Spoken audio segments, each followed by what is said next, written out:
I mean, we got to begin with, the story of you. I think it was our first or second conversation, and I seen the video on Zoom, and my son walked by in the back, and he just got your shirts from CustomInk. And he's walking around super excited. It's a new brand. He loves drone first video production. It's black with white. It's all cool looking.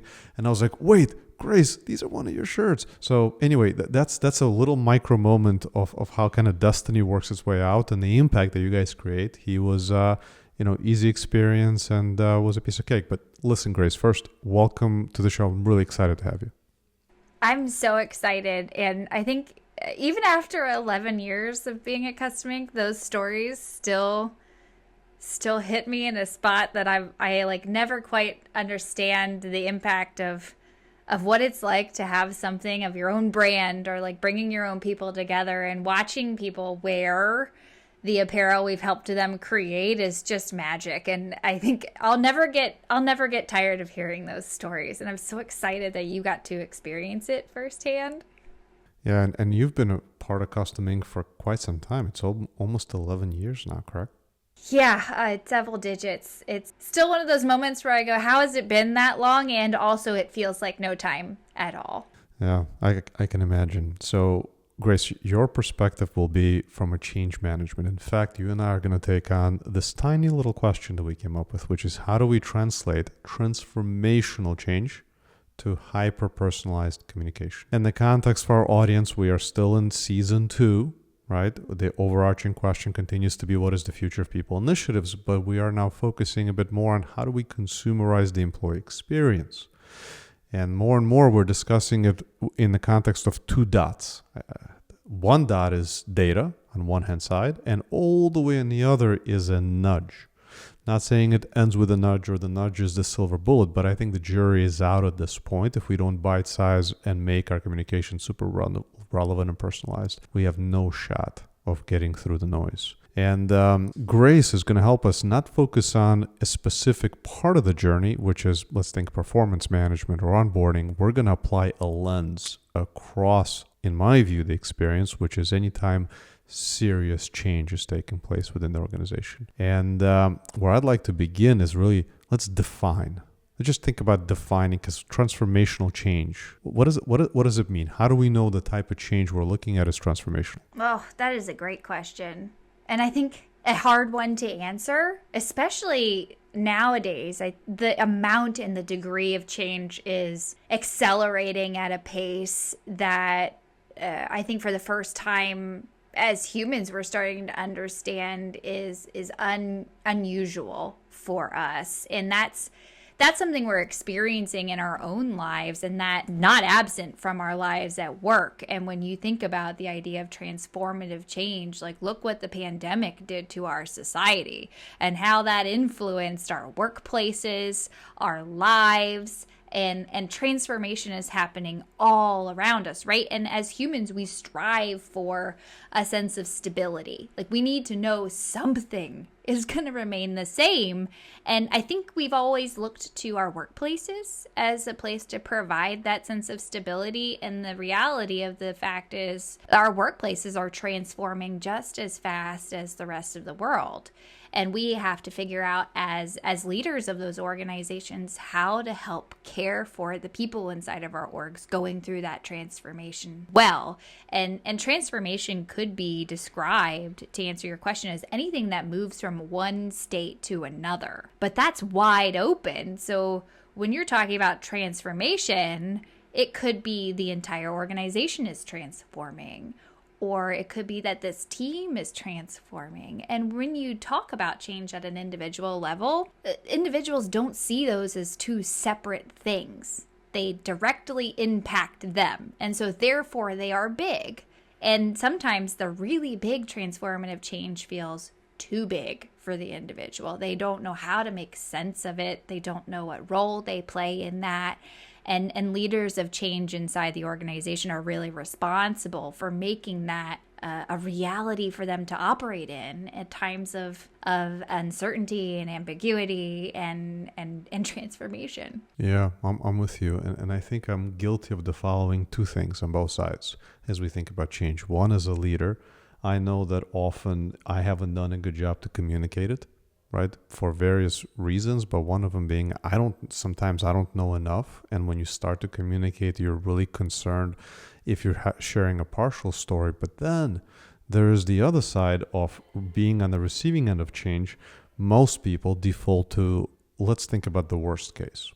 Whatever piece of information that's coming at them, what's the worst? You could even say, hey, there's change coming. Am I going to lose my job? Are we shutting down? Or are we like what? And then we're going to go to worst cases. Let me prepare myself for where that could go. Right? Do you think the same? Do you see the same reactions or the same way of thinking in the general as you approach change? Oh my gosh, you just nailed, I think, the wide span of human response to change. Yes, like your natural response to change has to be worst case scenario planning, right? Because you have to anticipate what you've got to plan for as an individual. And especially in times of change in the workplace, right? Those decisions about change are out of your control. So you have to plan for how am I going to navigate that? And it's going to be like, well, the worst thing that I could think of is my reality. And that's what the perception is. So being a leader of change on the other end of the thing is that the true answer is, in this state of operating, you as a leader will never have all the answers.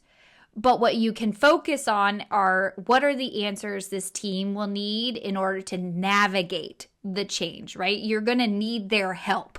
Especially large organizations, you're going to need the help all the way down to your front line to make that transformation a reality. And the broad strokes of it are that you're never going to have the answers, and you're going to learn things along the way. So that leaves a huge wide window between those two experiences, right? Your front line's going to be looking at you as a leader being like, we need you to have all the answers because we don't. And then as a leader, you're going to say, I don't have all of the answers and I need your help to find them. And that's a very difficult space to operate in at the pace of change that's happening. And I think part of being a leader of change is recognizing that at the end of the day, we are all human. So our human and emotional responses are things that will happen.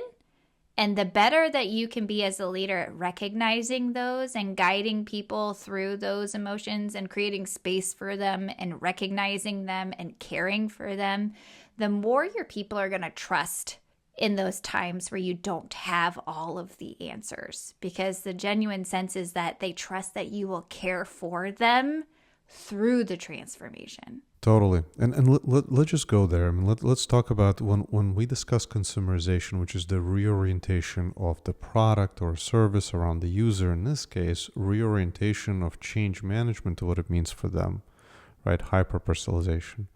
So what is our North Star? What are we trying to do? It seems to me that we're trying to answer the question of what you as an organization, based on what you know today, the thing you're talking about, the change you're discussing, what does it mean to me? How is it going to impact my life? And if you don't know, that's okay. What do you know at this stage? And if you will know later, when will you know? Give me some peace of mind so that I can put a stake in the ground to say, this is what we know today, what it means specifically for me. Not the entire organization, not the entire department, maybe not the function, maybe not the team. What does it mean to me? Is that our North Star? I think it has to be to a degree, right? The individual is going to look for answers so that they can make the best choice for themselves, right? And the answer is large transformative change is really big and really messy. And the best way to navigate that as a leader so that you can translate that to the individual experience is to paint a really clear picture of what that will look like at the end to the best of your ability, right? Like if you can help articulate for them what it will look like when we get there, then that means that at the individual level, you can then begin messaging and communicating and guiding to help them uncover what their role in that looks like. And then when you do that really well, the individual can see that transformation happening without you telling them that it is. And that's what true change management does, right? It helps lay a very strong foundation for you to launch from, and then plans your points along the way to help bring your people with you. Whether that's you just need them tracking with the overall transformation, whether you need them to play a role in that transformation, whether they are no longer a part of that transformation. All of those things, if you don't consider them when you begin the journey, leaves you essentially lost at waypoints. Like the best way that I could describe it is change management is like laying railroad tracks. Like you could build station to station, but if you know you need to get from point A to point B, then you can pre-map out your waypoints along the way, right? And then you're not abandoning people at station points or like leaving them waiting longer, wondering what's going on. The idea is that if you can bring people, then the smoother the experience. It doesn't mean that things aren't going to go perfectly or things aren't going to fall apart or things aren't going to work the way that you intended. I think that's just the nature of change, like best laid plans. But laying some plans at least allows you to stay connected along the way. And that's what your people need. They need you to help them understand where they are in that journey. Like, how close are we? How far away are we? What is our next point in time? And I think that leads into adapting a new mindset. You and I discussed some of what we call the people initiative pillars that we extracted from season 1. And one of those where we talked about moving away from the current state or past state being reactive to being deliberate, providing deliberate care, right? It isn't any longer about, hey, we've got this thing happening. How do we wait until there's a problem? When we see a problem, then we jump in. Instead, we're saying, okay, maybe let's learn how we think about it as customers and how we as customers experience brands. They don't wait for us to get pissed or upset. They don't wait for us to wonder. They get ahead of it. They're saying, hold on, if I have the empathy for that person, put myself in their position, what would I want to know? What would I want to be communicate? How would I want someone to communicate with me? So, Grace, thinking about deliberate care and maybe pulling people out of the tactics, because I think there's a lot of tactical thinking. How do you view these things? I think about it largely in how do you enable both parts of the equation? You need folks to lead the conversation, and you have folks that are receiving the conversation. And the best way to navigate change is the dialogue in between. But if you have leaders who have to plan every tactical point down to who we're having conversations with and what time and what do I need to create my own materials? Do I need to go craft my own messaging? Do I need to have my own development plans? If you're asking them to carry the burden of doing all the work, then there's no room left for the dialogue. And the same thing on the other side. If you haven't prepared the receiver of the conversation to have the space to think or the resources to process with, then both of those parties are going to come to the conversation unprepared. And it's going to become a space of dissatisfaction. And so the way that we look at it at CustomInk, and I do this a lot with my partner, Jordana Cole, who is an amazing talent in development, I think wizard. She's just brilliant. Is how do we enable both parts of those conversations to happen really, really well? And it's a lot of where change management comes into play. Like, how do you prepare to care for your leaders to remove some of that burden and give them the right tools and resources and elasticity to like navigate where that particular individual might be? And then how do you prepare the individual to help them explore what they might need out of that conversation? So when those two forces are coming together, they're having a hyper individualized, tailored conversation based on that individual's need. You don't need to have the answers. You just have to create the right environment for it to happen. And if you can think about that in large organizations happening, it's like little fireworks going off all over the place, right? I feel as an individual now that although this thing is bigger than me and I may not understand it, I have a space and a place where I feel seen and I feel heard and I feel cared for, and I have a sounding board to plan next steps or share ideas. And that's where the hyper individualization comes in. It's not that we have to have all of it answered. You just have to create the right environment for it to happen. And that's magic. And it doesn't happen by accident.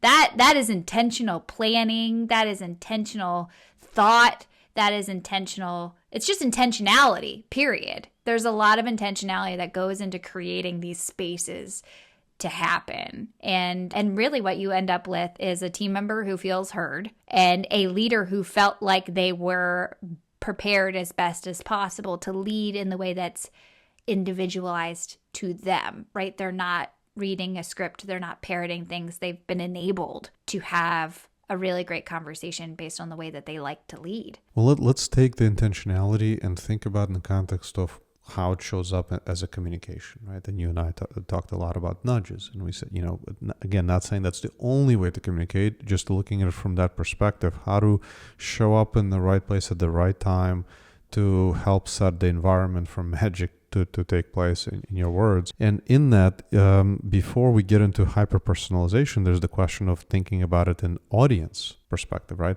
One of the audiences you already alluded to, perhaps the most important for us to enable, not most important in the company, but the one to focus on enabling are managers, because managers help to define the experience. So how do you think about this in a future of people initiatives kind of state in terms of thinking about audiences within internal audiences? Yeah. I think about this every day, and I'm really excited by the potential for this space. Just thinking back on my career, even 6 years ago, the tools for enabling internal communications were so archaic almost. You're really heavily reliant on your internet platform, which was information knowledge based, and your email systems, which again are creating a lot of, one way, maybe back and forth dialogues. And the transformation of technology in this space over just the last couple of years, I think the pandemic, as rough as it was for our society and for our businesses, really threw the doors open for internal communications. Like the idea that communicating with your organizations in times of incredible transformation was like an aha moment. It was both wonderful and hilarious to watch, because if you were an internal communicator, you knew this from the beginning, and then it was a little bit overwhelming, the amount of power that was put into powering technology and things forward. I think my inbox blew up with like more and more companies saying, check out this thing we've created. And I think that it's going to transform the way that we can talk to our team members. And you and I had really great conversation about this in our pre-call, just like the idea that we could have data about our team that allowed us to truly understand the multiple unique facets of our organization. Organizations are complex hives of people, and that the more and more we integrate in digital spaces, the less we separate those parts of ourselves. We are seeing people truly begin to bring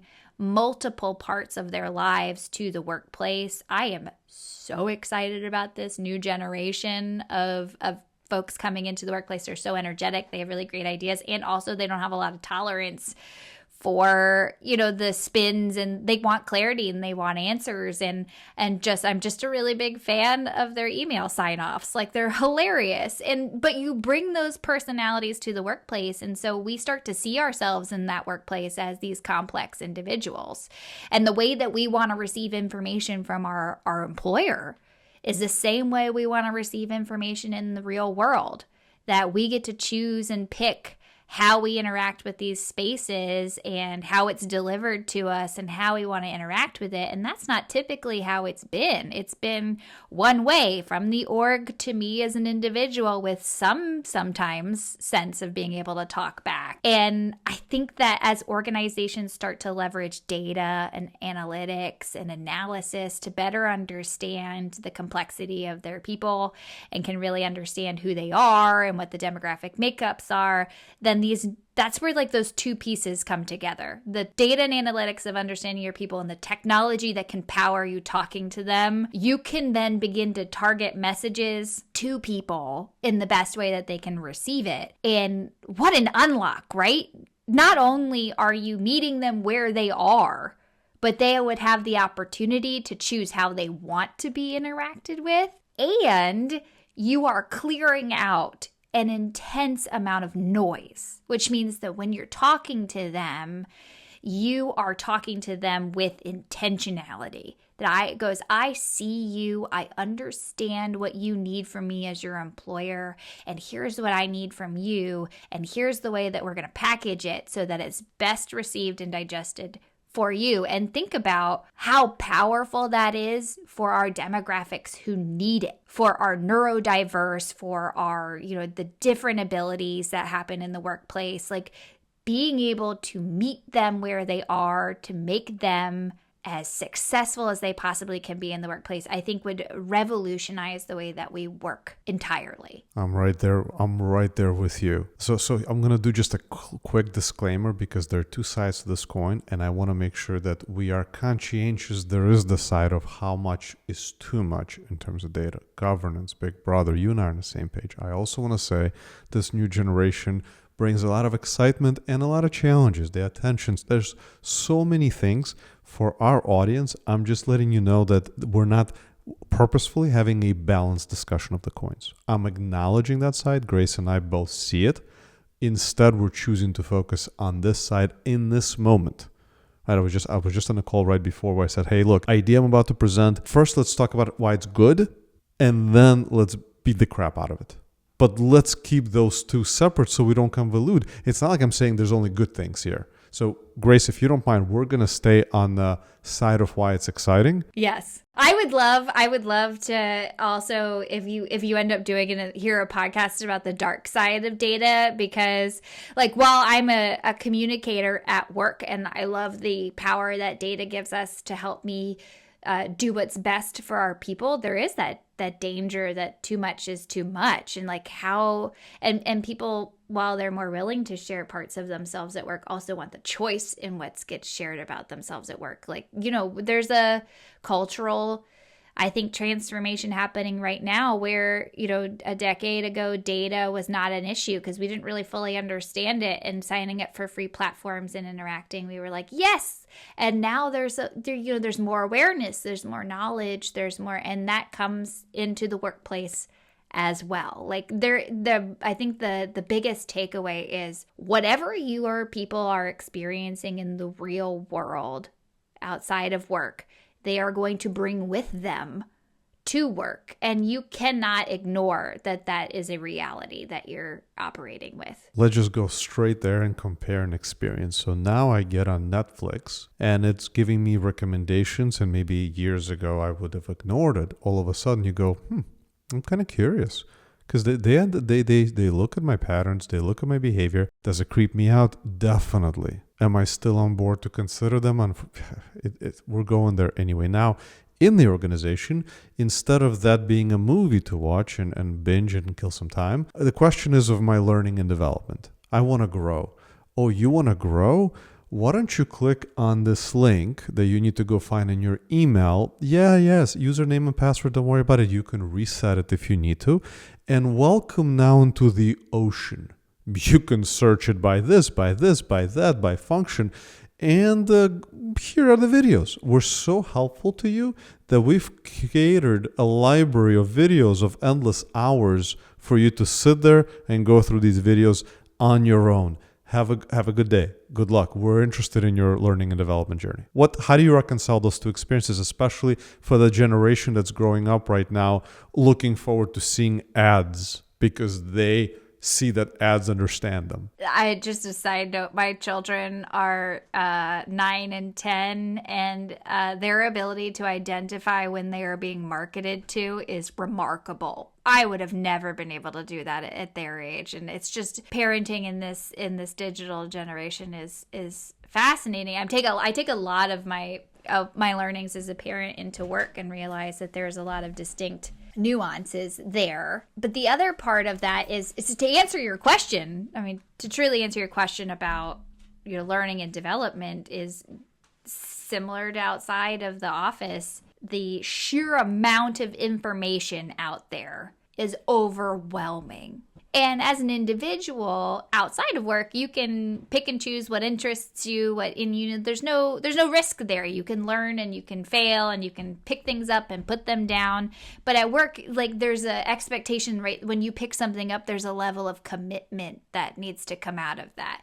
And to help people understand that is to really help them dial in that message from the organization. What is important to us as an organization to further our vision, our mission, our bottom line, whatever is most important to your organization?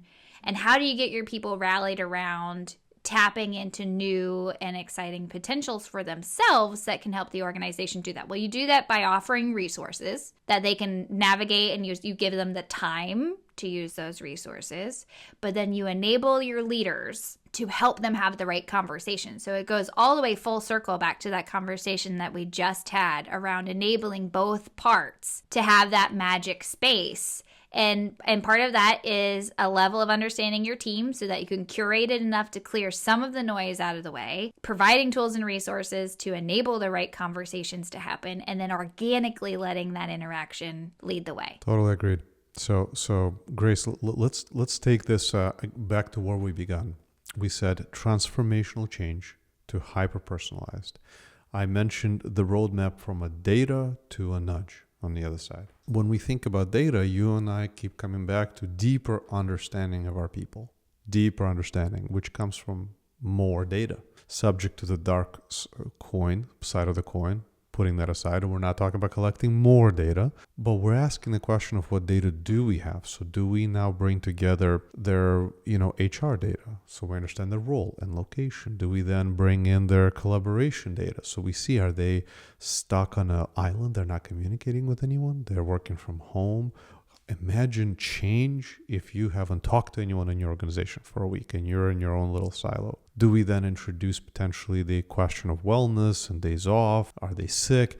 How do you think about the breadth of data that you would want to unite in order to better understand the humans receiving the change? Oh, that's such a good question. So I'll try to answer it in the way that I think about it, and that I use data to help me answer some preliminary questions. So the idea is, if this change is happening, I'm going to want to know who is impacted, how are they affected, what is their current experience, and where do we need them to be by the end of that change. And what that does is it answers enough of the questions that we can start to break this big change down into chunks, right? You can kind of understand how these groups of people may move through change. And you should make room and allowances for human experience and the change curve and all that wonderful data and research that helps us understand how to navigate through it. But the idea is that you cannot expect a complex and diverse organization to experience change in the same way. And that the data is designed to help you understand what those differences might look like so that you can plan for them, right? Your sales org will need different tools, resources, and messaging points than your HR org or your fulfillment org or your tech org. And that's because they have fundamentally different jobs, interactions, day-to-day responsibilities and deliverables, and you shouldn't make your change broad. Your change narrative and change vision should be unifying, but it should never be all-encompassing for everyone, because that, at the end of the day, is not how change happens inside of the org. So using data allows you to get closer to what those big chunks of change might look like, and then you just continue to break it down smaller and smaller and smaller until you're getting to the individual level. And none of this is going to be perfect, right? A part of that is how you enable and how you plan. But what data allows you to do is get close enough so that change can become digestible. And transformative change is not digestible. It is big. It is unclear. Sometimes it's setting on a journey that you actually don't know what the destination will be, but you want to get there one day. And part of that is really understanding what are the outcomes of that change. And then when you know the outcomes, so you know your relative end point, when you're breaking those chunks down around how you're making change smaller and more digestible and more workable, then you can actually use those chunks and the way that you need those different parts of your org to track to build your change plan. And then you individualize and customize those messages along the way for those that will experience it. And you leave enough flexibility that you're going to take a good guess at the beginning, and you're going to learn along the way how they're actually experiencing it.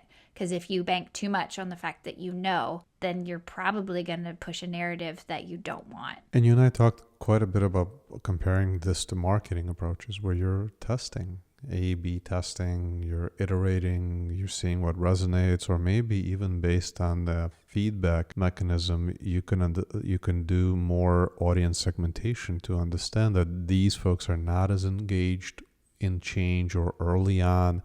I'll give you an example. We were having really difficult time years ago, and runway was limited within the organization. So I began to share with the team, one of my values is over communication. And it works for people like me. And others that value that and appreciate that, they said, this is amazing, that we've never seen that before. And then there are others who don't like that, who do not want that top of mind, that do not want to be reminded of the challenges every week and ad nauseum, if you will, and they would say, well, let's just put this behind the scenes and let's focus on what needs to get done. And when you have bad news for me, then you give me that bad news. So now when you think about change management and you are A/B testing and you're seeing the responses, you can now say, well, this is part of this audience, and I'm not being practical right now. This is broad strokes. How would you know? Now you got to get into call to actions. Now you got to look at patterns and signals within how they're engaging with your communication. But we're introducing an entirely new frontier, a brave new world, if you will. External audiences, how we communicate is mature.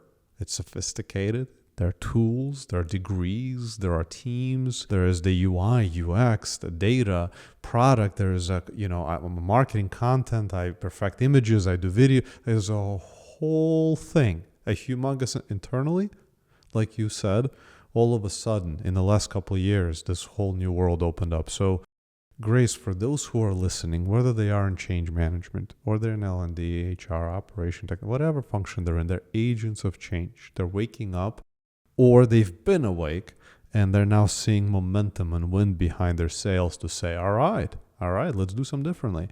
What advice would you give them to continue their journey to think about consumerization of the employee experience, for deeper understanding, for meeting people where they are? I guess my advice comes in two parts. That I think change makers or change leaders and communicators of the organization have a unique role to play, in that you're a translator. You're a translator between business strategy and outcomes and goals to the individual everyday experience. And a part of that requires you to wear a lot of hats. It helps you have to understand both the business aspect and the team member aspect, and you have to help translate between the two. And a part of it is when you're looking at the cusp of innovation and technology, it's get excited about what's out there and explore and really understand the breadth and the depth of the field and the technology and the things that can empower you to become better at those things, while also recognizing the culture and values of your organization. Because choosing a tool or a resource or technology that's great for you as an innovator or a communicator who really truly understands the discipline of what you're trying to do can be really exciting. But if you don't do your legwork or your homework on, is this the right match for us, for my people, for their experience, for how they want to come to work and experience communication or change, then you'll just, I think, could make it worse. And that's a delicate balance and a change in itself, right? The way that you communicate is a transformative change. And none of this comes with easy answers, but I think holding the values of your organization and the values of your people at the forefront of how you communicate, of how you design change, of how you lead, and all the tools and technology you select to do that has got to be your number one priority, or else whatever else you're doing, it won't matter because you won't be representing the people that you have to translate for. You didn't drop the mic the first time, so you should do it now. That's the perfect moment. Now you're like, well, I don't need this mic. There, boom, done. Grace, this has been a lot of fun. Thank you for joining. Thank you for sharing your brilliance. Thank you for the advice you're giving to the audience, and welcome to the movement. I hope we continue this conversation beyond this podcast and as we progress into conferences. And I know you and I spoke about potentially speaking engagements, but Grace, thank you. Oh, I am so excited to come and talk about this stuff. You know, it's nice to chat with people who also think about these things all day, every day. There's just wonderful, fascinating puzzles, and putting people at the center of it is, I think, a fantastic revolution of the way that we work. And so I'm happy to be here. Thank you for the space to talk about what we do and how we do it, and happy to chat more. Awesome. Over now, guys.